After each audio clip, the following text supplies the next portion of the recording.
tim pelayan. Shalom Bapak Ibu sekalian. Sehat semua? Ya, puji Tuhan ya. Sudah mulai berkumpul dengan keluarga karena tidak terasa 4 hari lagi kita akan memperingati kelahiran Tuhan Yesus Kristus. Biasanya keluarga kita yang di luar kota sudah kembali ke tempat ini, atau yang saudara mahasiswa bekerja di Surabaya mungkin sekarang ini tidak ada, mungkin ikut online karena sudah pulang kampung, saudara ya. Nah, saya sangat bersyukur pagi hari ini nampaknya petugas atau pelayan ibadah ini menganut solidaritas yang tinggi ya. Kalau pelayan semua berdiri, jemaatnya berdiri ya. Saudara sadar tadi dari awal sampai khotbah berdiri ya? Oh iya ya, sambil rasan-rasan dengan sebelahnya gitu ya. Ini definisi solidaritas ya, kalau semua berdiri jadi semua berdiri ya. Jadi saya mengajak saudara untuk berdiri karena saya berdiri sekarang. Sepanjang khotbah nanti berdiri semua ya, nggak jadi dengar khotbah.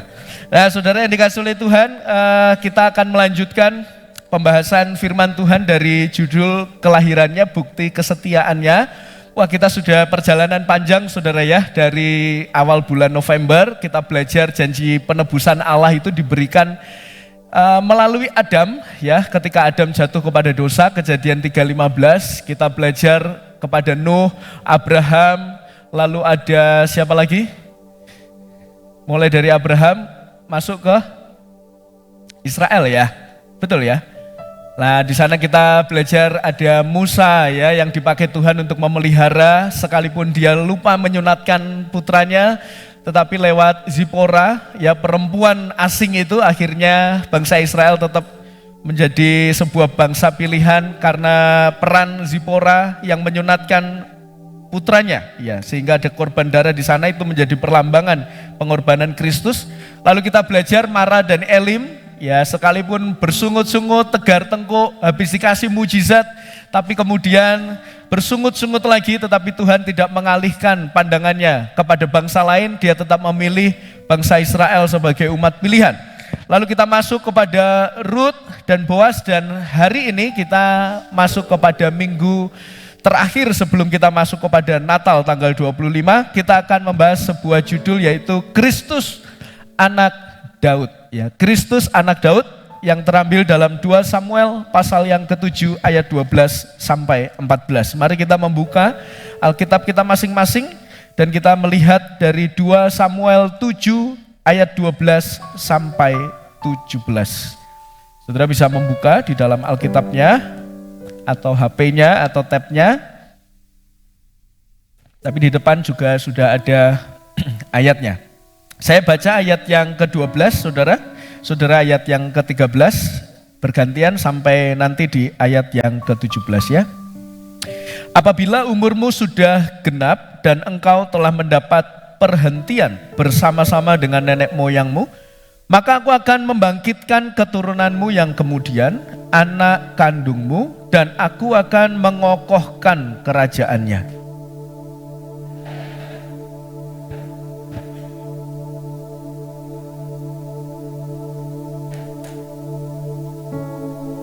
Aku akan menjadi bapanya dan ia akan menjadi anakku. Apabila ia melakukan kesalahan, maka aku akan menghukum dia dengan rotan yang dipakai orang dan dengan pukulan yang diberikan anak-anak manusia.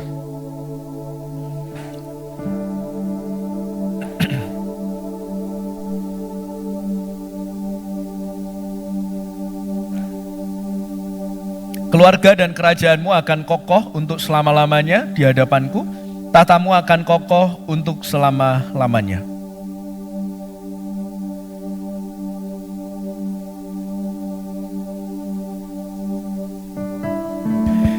Amin. Saudara yang dikasihi oleh Tuhan, teks ini berbicara tentang Allah yang berjanji kepada Daud, dan keturunannya nanti akan melahirkan seorang penebus yang akan mengokohkan tahta kerajaan untuk selama-lamanya. Saya hanya membagi khotbah saya menjadi 2 bagian, yaitu karakteristik janji keselamatan Allah kepada Daud. Kita akan melihat bagaimana janji Allah itu dinyatakan kepada Daud, dan ada 2 karakteristiknya. Dan seperti biasa di akhir saya akan menunjukkan keterkaitan cerita ini terhadap Injil. Saudara yang dikasih oleh Tuhan, karakteristik janji keselamatan Allah kepada Daud yang pertama, saya menuliskan di sana berasal dari inisiatif Allah, bukan usaha manusia. Berasal dari inisiatif Allah, bukanlah usaha manusia. Saudara, teks ini ayat 12 sampai 17 itu diawali terlebih dahulu dari cerita pasal 7 ayat 1 sampai 11. Sekali lagi ya, 12, 17 itu tidak bisa dipisahkan dari 1 sampai 11. Nah, apa yang terjadi di ayat 1 sampai yang ke-11? Apa yang terjadi pada kisah di sana? Nah, saudara, di ayat yang kedua kita bisa melihat Daud itu berniat membangun rumah bagi Tuhan. Saudara bisa lihat itu di ayat kedua bagi yang membuka Alkitab atau HP-nya. Silahkan boleh scroll, dilihat ayat kedua. Di sana dikatakan demikian. Berkatalah Raja Daud ya kepada Nabi Nathan. Lihatlah, aku ini diam dalam rumah dari kayu aras, padahal tabut Allah itu diam di bawah tenda. Jadi Daud itu semacam punya pikiran dan dia berniat, kalau aku aja seorang raja manusia tinggalnya di bawah bangunan atau sesuatu yang lebih indah yaitu dari kayu aras. Nah, ini tabut perjanjian ada di bawah tenda. Maksudnya adalah dia ingin membangun sesuatu untuk menempatkan tabut Allah itu pada tempat yang lebih layak. Kasarannya, wong aku ki turunin ning apartemen, kok Gusti Allah tabut perjanjian turunin ning kos-kosan. Gitu loh, Saudara. Ini bayangannya begitu, Saudara ya. Maka dia ingin membangun sesuatu yang besar untuk menempatkan tabut Allah itu. Tapi lihat respon Tuhan melalui Nabi Nathan. Di ayat kelima, pergilah, katakanlah kepada hambaku Daud, beginilah firman Tuhan, masakan engkau yang mendirikan rumah bagiku untuk kudiami? Aku tidak pernah diam dalam rumah sejak aku menuntun orang Israel dari Mesir sampai hari ini. Tetapi aku selalu mengembara dalam kemah sebagai kediaman. Saudara, jadi Allah merespon niat Daud itu dengan berkata, masakan engkau Daud yang mendirikan rumah bagiku untuk kudiami. Jadi Tuhan semacam bilang, enggak Daud, gitu ya. Apakah kamu tidak ingat bahwa aku ini lebih besar dari semua usaha dan pencapaianmu? Kamu tidak ingat ketika dulu siapa yang membawa kamu keluar dari Mesir menuju tanah perjanjian? Apakah kamu tidak ingat siapa yang memberi kamu minum di saat kamu ada, bangsamu ada di tanah yang kering? Siapakah yang membebaskan bangsa Israel dan memelihara sampai sejauh ini? Tuhan jadi semacam mengingatkan bahwa dirinya lebih besar daripada Daud. Bahkan Allah melanjutkan, ia tidak pernah meminta satupun hakim. Karena sebelum zaman raja, Israel itu dipimpin oleh hakim, saudara. Nah, itu mulai chaos, mulai kacau, saudara ya. Bahkan di bagian terakhir hakim-hakim itu dikatakan semua melakukan sesuai dengan keinginannya sendiri-sendiri. Jadi pada melakukan apa yang dia inginkan. Itu zaman hakim-hakim. Bahkan di zaman hakim-hakim aku tidak pernah meminta satupun orang membuat rumah dari kayu aras kepadaku. Bahkan dia melanjutkan, beginilah firman Tuhan semesta alam ayat 8. Akulah yang mengambil engkau dari padang ketika menggiring kambing domba untuk menjadi raja atas umatku Israel. Apakah kamu tidak ingat akulah yang memilih engkau dari padang? Ya, Daud itu kan bukan seseorang yang terpandang ya. Tuhan mengambil dia dari padang yang tidak diperhitungkan, tapi dia mengangkatnya sebagai raja. Nah, saudara, akhirnya melihat konteks ini, Daud ingin berniat membuatkan sesuatu yang baik, tapi Tuhan bilang aku lebih besar dari engkau. Lalu Tuhan membuat janji. Nah, saudara akhirnya bisa melihat konteks dari ayat 12 ini. Apa janji Tuhan? Ayat 12 perhatikan. Apabila umurmu sudah genap, umurnya siapa? Umur Daud. Apabila umur Daud sudah genap dan engkau Daud telah mendapat perhentian bersama-sama dengan nenek moyangmu, maka aku akan membangkitkan keturunanmu yang kemudian, anak kandungmu, dan aku akan mengokohkan kerajaannya. Ayat 13, dialah yang akan mendirikan rumah bagi namaku, dan aku akan mengokohkan tahta kerajaannya untuk selama-lamanya. Jadi saudara, kalau kita melihat janji Tuhan di ayat 12 sampai 13 ini, ternyata bukan Daud yang membangun rumah bagi Allah, bukan. Tetapi justru Allah lah yang mendirikan dinasti atau kerajaan bagi dan melalui keturunan Daud. Yaitu siapa? Salomo. Ya, terima kasih. Yang di pojok semangat sekali Bu ya, di saat teman-teman yang lain ngantuk ya, betul ya? Oh enggak ya. Anak Daud Salomo, memang janji ini secara konteks dekat digenapi oleh Salomo. Karena siapa yang membangun bait Allah? Salomo. Dia akan membangkitkan keturunan Daud untuk membangun sebuah rumah. Bahkan dia mengatakan, aku akan mengokohkan nanti kerajaannya sampai selama-lamanya.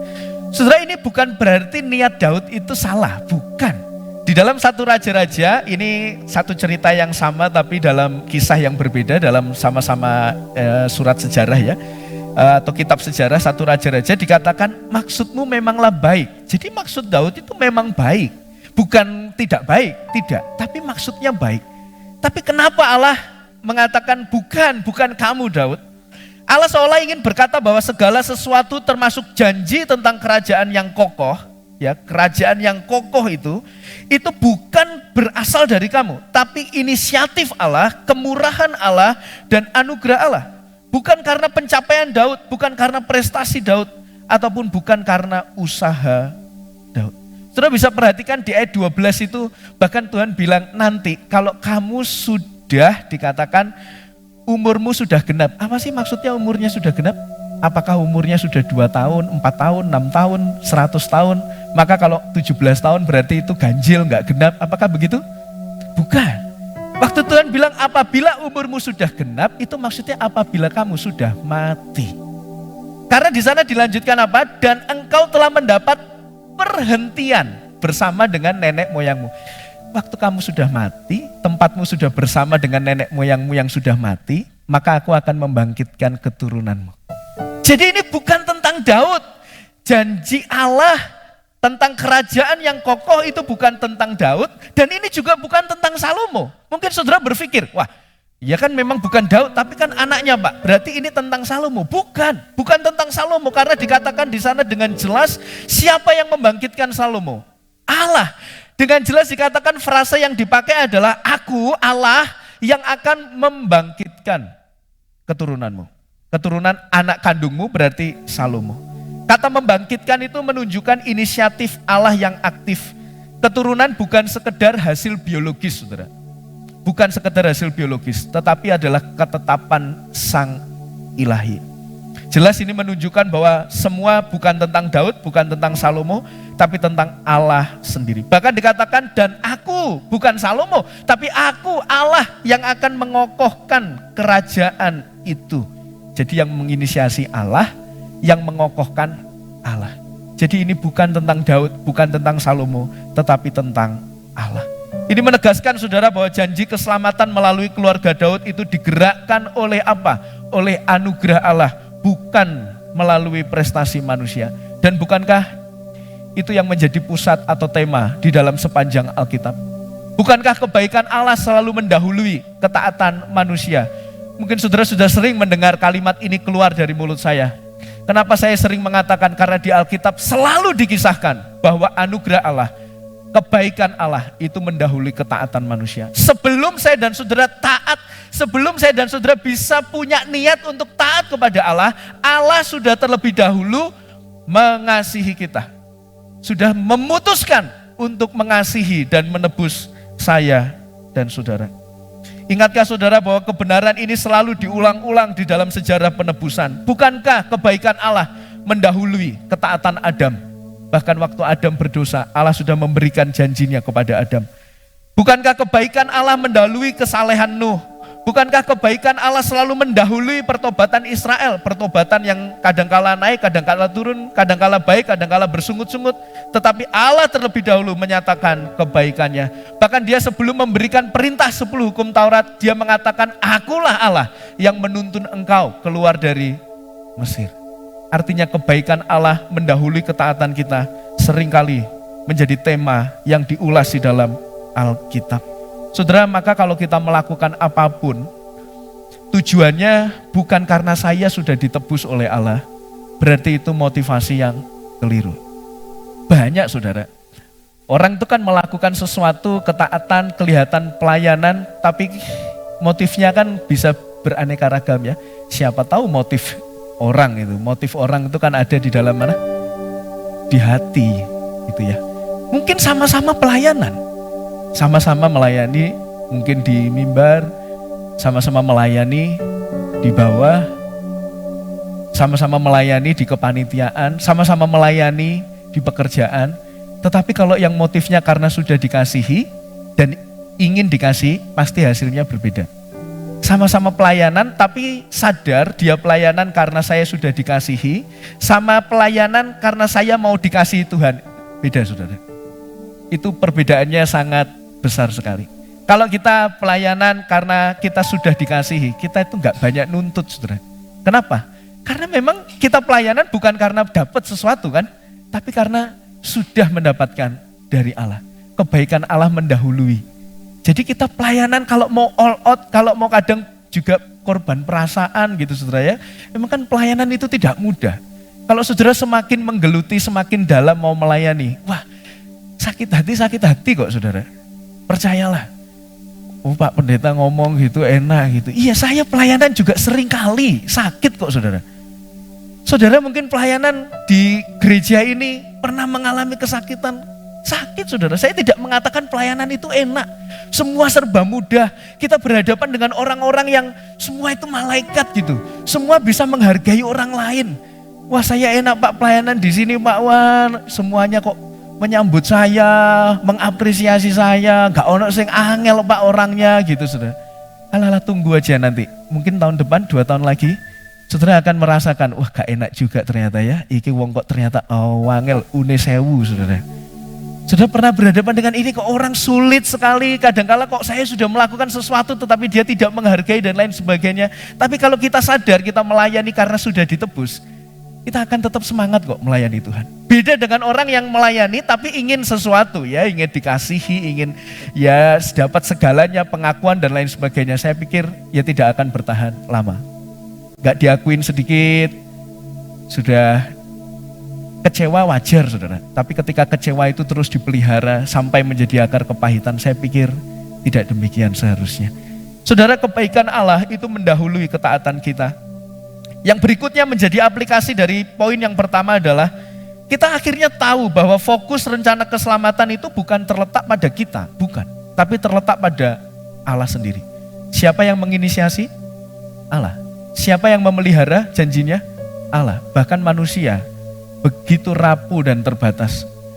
Saya tidak mengatakan bahwa nanti wah kalau gitu kita merapuh bersama, kita gak usah serius aja lah gitu. Bukan. Saya tidak sedang berbicara itu. Tapi saya sedang ingin menjelaskan sepanjang Alkitab, sifat Allah tidak pernah berubah.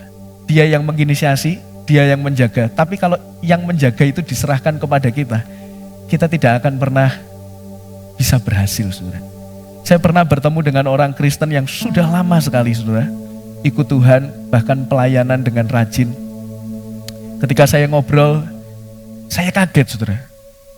Ketika berbicara dan panjang lebar, di akhir saya kemudian mendapatkan sebuah hal yang mengagetkan. Bahwa orang yang begitu tekun pelayanan ini, dia tidak yakin kalau hidupnya sudah diselamatkan. Dia tidak yakin. Dia nunggu, tergantung nanti saya bagaimana. Jadi tidak pernah ada keyakinan bahwa dia sudah diselamatkan dan mendapatkan persekutuan yang kekal dengan Tuhan. Saya selain kaget, kasihan saudara. Kasihan karena apa? Beliau ada di gereja. Beliau ada di dalam pelayanan. Tetapi tidak menikmati kasih yang sempurna itu dari Tuhan. Tidak. Saudara yang dikasihi oleh Tuhan, fokus keselamatan bukan terletak pada kita, tetapi pada Allah. Saya pernah memberikan ilustrasi ya, jabat salamnya orang Romawi itu kan ya begini ya. Lalu kemudian kalau misalkan ini Allah, ini manusia, berapa lama kita bisa memegang tangan Allah? Mungkin 1 jam, mungkin 2 jam, 1 hari wis mulai tekleen tangannya saudara. Kita mungkin akan melepaskan genggaman kita. Karena apa? Karena kita terbatas. Tapi bersyukurlah, Allah tidak seperti kita. Dia tetap memegang tangan kita dengan kokoh. Jadi keselamatan itu bukan bicara tentang kita saudara. tetapi yang utama berbicara tentang Allah. Maka saya setuju saudara, kalau kita ingin menanggalkan dosa kita dan kita ingin melakukan ketaatan kepada Allah, kita harus mengarahkan pikiran kita pada karya penebusannya. Sekali lagi, kalau kita mau menanggalkan dosa kita, taat kepada Allah, kita harus mengarahkan pikiran kita kepada karya penebusannya. Seorang tokoh bernama Rick Warren mengatakan demikian. Masalah kita itu bukan kita tidak cukup mengasihi Tuhan, melainkan kita tidak mengerti betapa Dia mengasihi kita. Sekali lagi, renungkan baik-baik kata dari seorang pengkhotbah ini. Masalah saya dan saudara itu bukan kita tidak cukup mengasihi Tuhan. Seringkali kan kita, ya Tuhan, saya tidak cukup mengasihi Engkau. Saya selalu gagal. Kita selalu fokusnya ke siapa? Ke kita. Tapi Rick Warren mengatakan, masalahnya bukan kita yang tidak cukup mengasihi Tuhan, tapi kita tidak ngerti betapa Tuhan mengasihi kita. Karena jika kita mengerti betapa Tuhan mengasihi kita, kita akan dimampukan untuk mengasihi Dia. Jadi saudara, arahkan pikiran kita kepada siapa? Kepada karya penebusannya. Ketika kita mau menanggalkan dosa, ketika kita mau melakukan ketaatan, fokus kita harus tertuju kepada Tuhan. Maka di dalam Ibrani pasal 12 saudara, Ibrani pasal 12 itu sungguh indah. Kita diajak untuk mengarahkan pikiran kita itu kepada Allah sendiri. Ibrani 12 ayat 2 dikatakan, marilah kita melakukannya dengan mata yang tertuju kepada Yesus yang memimpin kita di dalam iman dan yang membawa iman kita itu kepada kesempurnaan, saudara. Jadi Tuhan selalu mengingatkan, pandanglah kepada kasih-Nya, pandanglah kepada salib, pandanglah kepada anugerah-Nya, karena percayalah kalau engkau mengerti anugerah-Nya, engkau tidak akan melakukan dosa lagi. Banyak orang berusaha lepas dari dosa, memakai semua cara-cara yang mengandalkan diri sendiri. Saya sekali lagi tidak mengatakan pakai cara-cara dan tips praktis itu tidak salah. Misalkan saudara ya, kecanduan pornografi, saudara pakai tips-tips praktis. Kalau gitu hapus aplikasinya yang bisa nonton. Kalau gitu pergi ke tempat yang ramai. Saudara kan sering ya melihat itu di postingan ya. Gimana caranya lepas? Ya kita punya rentetan 1, 2, 3, 4, 5, 6 dan seterusnya. Bisa sampai 100 listnya. Tapi kalau kita tidak pernah ngerti bahwa kita dikasihi oleh Tuhan, bukan itu dasar kita melepaskan dosa. Saya pikir kita tidak sedang bertobat dengan sejati.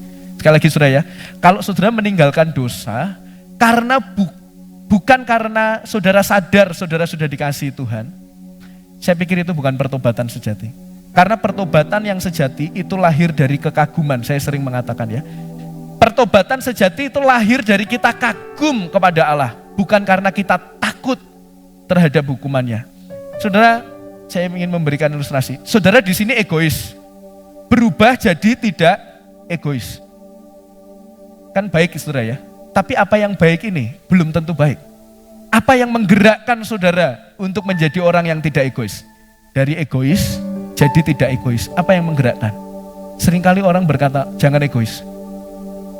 Ingat hukuman Tuhan lo ya. Jangan egois, kamu nanti celaka, gak ono sing nemenin kamu. Kita diancam, kita diintimidasi. Atau bahkan kamu jangan egois, maka kalau nanti kamu gak egois, kamu akan dapat berkat Tuhan. Kalau gak diintimidasi, dimanipulasi. Sama-sama jadinya gak egois, nanti akan kasih banyak, gak memikirkan diri sendiri. Tapi bukan itu yang Tuhan lihat. Harusnya kita berubah dari orang egois menjadi tidak egois. Itu karena kita sadar kita sudah ditebus oleh Tuhan. Karena sadar Tuhan sudah mengasihi kita dengan sempurna, maka kita melepaskan segala dosa kita. Saudara yang mungkin saat ini terjebak pada dosa-dosa korupsi, seks, yang muda-muda, ini gak hanya yang muda, yang sudah berkeluarga juga seringkali jatuh. Saudara berubah dari orang yang tidak berdosa seks, berdosa korupsi, menjadi orang yang, wah saya ingin hidup kudus. Motivasinya apa? Kalau bukan karena Tuhan sudah mengasihi saudara, saya pikir itu bukan pertobatan sejati. Pertobatan sejati lahir dari kagum akan kasih Tuhan, bukan karena takut akan hukuman. Saudara yang dikasihi oleh Tuhan, itulah yang dimaksud oleh Rick Warren ketika dia berkata, masalahnya bukan kamu tidak cukup mengasihi Tuhan, tapi kamu gak terlalu ngerti Tuhan mengasihimu dengan luar biasa. Maka saudara, saya selalu menekankan Injil itu bukan hanya untuk orang di luar gereja. Bukan. Injil itu untuk kita.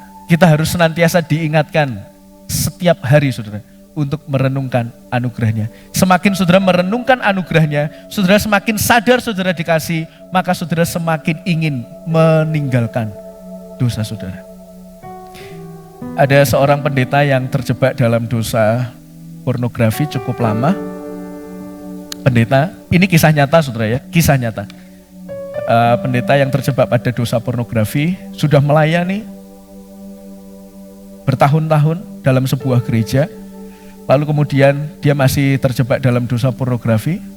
Dia mencoba untuk meninggalkan dosa itu tapi selalu gagal. Dia coba untuk pakai cara-cara tips praktis ya. Dia tidak ingin di tempat kesepian, yang tempat sepi dia selalu di tempat keramaian. Atau dia banyak ikut KKR, ikut di gereja tertentu untuk supaya bisa lepas dan lain sebagainya. Dan dia selalu gagal, bahkan dia sampai ada di titik keputusasaan saudara. Dia semacam bingung dengan dirinya yang saya tidak ingin, saya tahu ini berdosa, tapi saya selalu dipikat oleh kenikmatan seksual ini. Dan singkat cerita saudara, kalau saya tidak salah di tahun kelima, dia menggembalakan sebuah gereja dengan kebiasaannya menonton pornografi dan akhirnya dia selesai, berhenti, sekarang bebas menonton, tidak lagi menonton video porno. Karena apa? Dia bersaksi, karena saya selalu ingin mendengar sebuah kalimat, Yesus mengasihimu. Yang mengubahkan dia itu bukan ancaman. Pendeta nonton pornografi gak layak jadi pendeta, awas dihukum ya. Bukan. Yang membebaskan dia bukan ketika dia lari ke tempat yang ramai, jangan sepi, ramai aja. Bukan. Yang membebaskan dia adalah kasih Tuhan. Kenikmatan dosa seksual tidak lagi menarik dirinya karena dia tertarik kepada anugerahnya. Dia yang menikmati dosa selama ini mengagungkan menyembah dosa seksual, dosa pornografi, sekarang tidak tertarik karena ada yang lebih menarik. Apa? Anugerah Tuhan. Anugerah Tuhanlah yang membuat dia akhirnya memandang bukan lagi pada kenikmatan dosa, tapi kepada Allah. Dan saudara, itulah pertobatan yang diinginkan oleh Tuhan bagi kita semuanya. Pertobatan yang bukan karena takut, bukan. Pertobatan yang bukan karena ingin sesuatu, bukan. Tapi pertobatan karena sudah dikasihi oleh Tuhan. Saudara, itu sebabnya Martin Lloyd Jones mengatakan demikian. Seandainya kita lebih banyak meluangkan waktu untuk memandang dia, kita akan segera melupakan diri kita sendiri. Seandainya kita lebih banyak meluangkan waktu untuk memandang dia yang berkorban bagi kita, kita akan segera melupakan diri kita sendiri. Jadi langkah untuk kita bisa tidak egois, tidak terjebak pada dosa kenikmatan diri sendiri, bukan dengan kita berusaha semaksimal mungkin dengan cara kita, bukan, tapi pandang kepada siapa? Kepada dia. Sekali lagi ya, kalau sudah pandang, bukan berarti yang tips praktis semua usaha kita itu dihilangkan. Bukan. Jadi setelah kita memandang kasih Tuhan, itu fondasi kita juga harus berjuang saudara, di dalam kehidupan kita. Tapi harus diawali dengan kasih Tuhan yang telah menebus kita semuanya. Saudara, orang yang sudah bebas dari dosa, ya supaya mudah saya memakai seorang pendeta tadi ya. Seorang pendeta tadi yang sudah bebas dari dosa pornografi, lalu kemudian sekarang sudah bebas dan tidak melihat lagi dan sekarang sudah kagum akan kasih Tuhan. Kalau dia melihat Allah, dia tidak akan terjebak kepada kesombongan. Kenapa? Karena yang memampukan dia untuk bebas bukan dirinya, bukan usahanya, tapi siapa? Anugerah Allah. Maka maksud dari tokoh ini, Martin Jones ini mengatakan adalah, kalau kita melihat kepada diri sendiri, dan kita menemukan kebaikan dalam diri kita, maka kita akan sombong. Perhatikan baik-baik.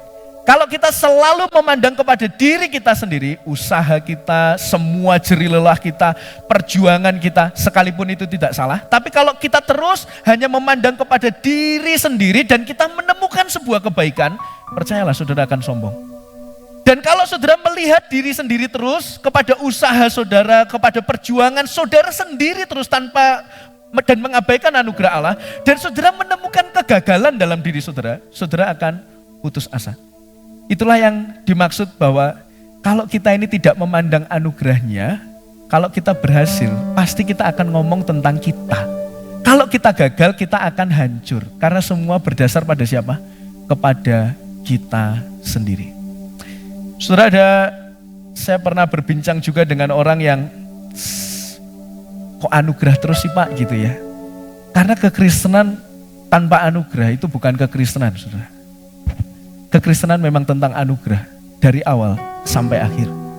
Dulu saudara nggak kenal Tuhan, tapi ditemukan oleh anugerahnya. Kalau Bapa tidak menarik anaknya, orang pilihannya, dia tidak akan percaya kepada Yesus. Kalau bukan anugerah, saudara mungkin sekarang sudah gagal masuk surga. Kenapa? Waktu saudara ditebus, saudara juga berdosa, bukan? Bukankah saudara masih berdosa kepada Tuhan lewat segala sikap saudara? Kalau bukan anugerahnya, saudara tidak akan mungkin sampai kepada Tuhan. Dan memang kekristenan adalah tentang anugerah Tuhan. Anugerah Tuhan yang menerima kita, dan anugerah Tuhan yang terus-menerus bekerja membawa kita lebih baik kepada Tuhan. Saudara, hari-hari ini kekristenan diserang oleh dua sumbu, saudara. Anugerah yang murahan, anugerah saja tetapi tidak pernah berjuang untuk bertumbuh lepas dari dosa. Tapi kekristenan juga diserang oleh legalistik yang berkata semua itu adalah usaha kita, perjuangan kita, bukan anugerah. Kekristenan tanpa anugerah itu bukan kekristenan. Maka saudara coba perhatikan pikiran saudara, perkataan saudara. Betapa sering perkataan apa yang sering muncul dalam diri saudara ketika saudara berhasil? Apakah saudara menyebut bahwa semua karena anugerah Tuhan? Kalau saudara tidak menyebut itu, mungkin saudara masih berpusat kepada diri saudara. Saya pernah bertemu dengan orang semacam ini yang menekankan tentang perjuangan diri sendiri, kekudusan hidup dengan luar biasa, saudara. Paling vokal kalau tentang kekudusan hidup. Tapi kalau saya ngobrol dengan dia 1 jam, kata akunya itu mungkin lebih dari 100 kali. Aku begini, aku dulu begini. Ya semua ya karena saya berjuang. Tidak pernah tuh disebut anugerah Tuhan. Tidak pernah disebut kasih Tuhan yang memampukan. Saya yakin itu bukan inti dari kekristenan. Kekristenan adalah kasih Tuhan yang memampukan kita untuk bisa menaati Dia. Saudara yang dikasihi oleh Tuhan, itulah bagian yang pertama, bahwa semua diinisiasi oleh Allah. Keselamatan adalah tentang Allah yang memberikannya bagi kita, bukan tentang kebaikan kita, bukan tentang kesalahan kita. Itu sebabnya kalau saat ini kita mau melakukan ketaatan itu bukan karena ingin diselamatkan, tapi karena sudah diselamatkan.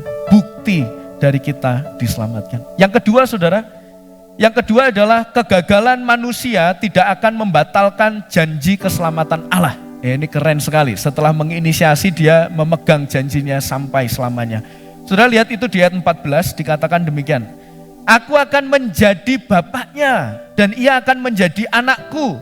Apabila ia melakukan kesalahan, maka aku akan menghukum dia dengan rotan yang dipakai orang dan dengan pukulan yang diberikan anak-anak manusia. Jadi Tuhan menghukum kesalahan kita dengan rotan yang dipakai orang, dengan pukulan yang diberikan anak-anak manusia. Dia menghukum kita, dia mendidik kita. Tapi perhatikan ayat 15. Tetapi kasih setiaku tidak akan hilang daripadanya. Saya menuliskan di sana, ini menekankan relasi bapak dan anak, saudara, yang kekal. Saudara yang dikasihi oleh Tuhan, ini saya baru waktu menyusun ini, anak saya menguji saya. Semalam, minggu ini, bukan minggu ini, 2 minggu ini menjadi jadwal yang cukup padat bagi saya ya.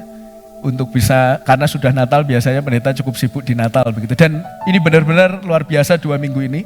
Dan kemudian saya akhirnya waktu menyiapkan khotbah ini cukup mepet saudara. Nah waktu kemarin saya mencoba menyiapkan, saya masih menyiapkan sampai jam 1 pagi semalam. Nah anak saya ini habis Natal anak kemarin di gereja, tidur, di jalan tuh tidur, celakanya dia bangun jam 11:30 malam. Dan dia bangun dengan cukup ceria saudara. Nah ini jadi repot, mamahnya sudah capek ya, gak tidur dari pagi. Lalu kemudian mamanya sudah gak kuat tidur, lalu saya masih berjuang, ya Tuhan ini besok khotbah gitu ya. Lalu dia dengan santainya ngajak ngobrol terus saya kan gak bisa berpikir, ini kan menyiapkan khotbah itu kan berpikir ya, berpikir keras ya. Dia, papa, dikit-dikit papa, ini mobilnya bagus enggak gitu. Iya saya kan akhirnya enggak bisa-bisa ngerjain ya. Sampai akhirnya saya mundur terus. Dari saya yang sabar, iya Bara, saya itu sampai bentak dia semalam ya. Bentak dia karena saya terpepet. Ini kalau saya enggak segera mengerjakan saya enggak siap. Tapi kalau saya kasih perhatian terus kepada dia, wah ini saya enggak selesai gitu ya. Lalu kemudian tibalah saya di poin kedua waktu ini. Mungkin saya jengkel kepada anak saya. Wah kemarin saya dongkol sekali. Terus dia itu mungkin menurut saudara menggemaskan, tapi bagi saya semalam itu menjengkelkan sekali. Tapi saya diingatkan, waktu langsung baca ayat ini, seperti bapak dan anak. Jadi setelah saya bentak, saya itu minta maaf kepada dia. Saya itu langsung memeluk dia. Bara mau tidur sendiri apa dikeloni papa? Dikeloni papa. Jadi waktu saya ajak dia tidur, dia langsung tidur. Wah, saya waktu lihat dia tidur itu saya meneteskan air mata. Saya mungkin mendidik dia. Saudara bisa mendidik anak saudara. Saudara mungkin pernah dikecewakan, dibuat jengkel oleh anak saudara. Tapi sebagai orang tua, sebagai bapak, saudara tidak akan pernah bisa berhenti mengasihi saudara. Betul saudara? Anak saudara akan tetap saudara kasihi seperti apapun keadaannya. Bahkan ada pernah seorang pendeta yang anaknya melakukan kesalahan yang besar ya, pendeta baptis. Anaknya hamil di luar nikah. Dengan tegar dia berdiri di atas mimbar dan meminta maaf kepada seluruh jemaat. Dan dia menyatakan kasihnya kepada anaknya. Ini anak pendeta, hamil di luar nikah saudara. Tapi bapaknya, sayalah bapaknya, sayalah yang salah dalam mendidik anak saya. Dan kemudian dia memeluk anaknya. Tapi seburuk apapun anak saya, dia adalah anak yang saya kasihi. Saudara, bayangkan bapak kita adalah bapak yang demikian. Dikatakan dia akan menghukum kita dengan rotan. Dia akan memukul kita dengan seperti yang diberikan anak-anak manusia. Dia menghukum kita, dia mendisiplin kita. Tapi dia melakukan semua itu bukan untuk menghancurkan kita. Dia melakukan itu untuk memulihkan kehidupan saya dan saudara. Maka saya menuliskan di bagian berikutnya saudara. Dia akan mendidik anak-anaknya yang salah dengan rotan dan pukulan. Bukan untuk menghancurkan, tapi untuk memulihkan saudara. Dia akan terus mendisiplin dan mengingatkan kita. Tapi bukan untuk membiarkan kita terkapar tanpa daya. Bukan untuk meninggalkan kita, tapi untuk membuat kita lebih kuat. Dan saudara, ini terbukti melalui sejarah Israel. Saudara tahu tadi janji keturunan Daud, Salomo, raja-raja berikutnya saudara tahu kalau saya melihat dalam tabel saudara ada banyak sekali raja-raja setelah Daud, setelah Salomo. Saudara tahu raja bernama Rehabeam, dia begitu sombong, dia menyembah berhala. Akibatnya Yehuda diserang oleh Mesir. Ada dampaknya saudara, kehilangan harta di bait Allah.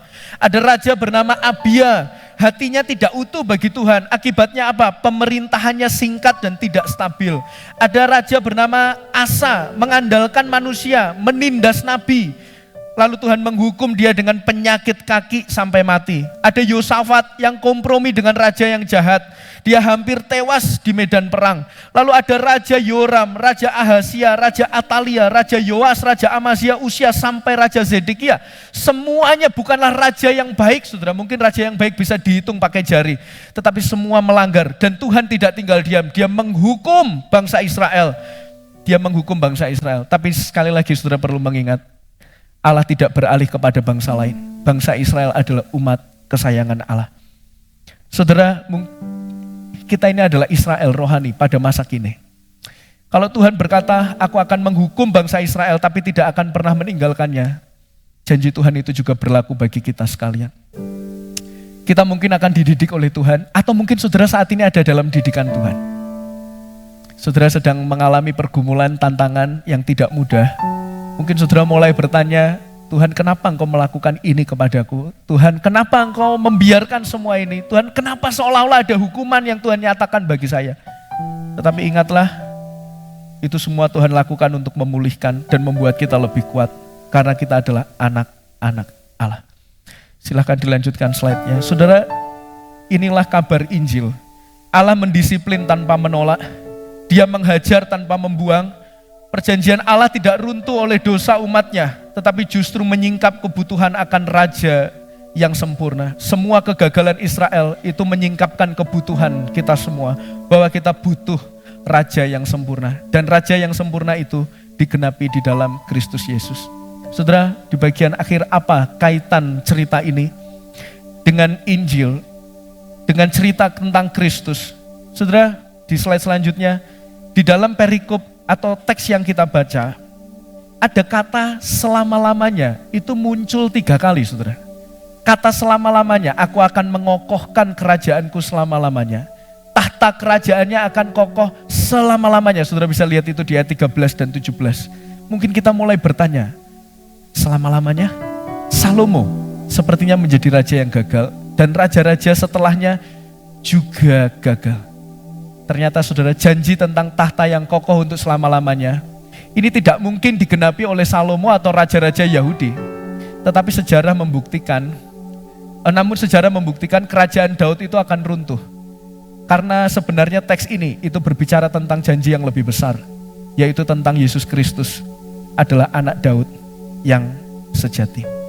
Jadi janji ini konteks dekatnya tentang Salomo yang membangun bait Allah, tetapi konteks jauhnya itu akan digenapi sempurna di dalam Yesus Kristus.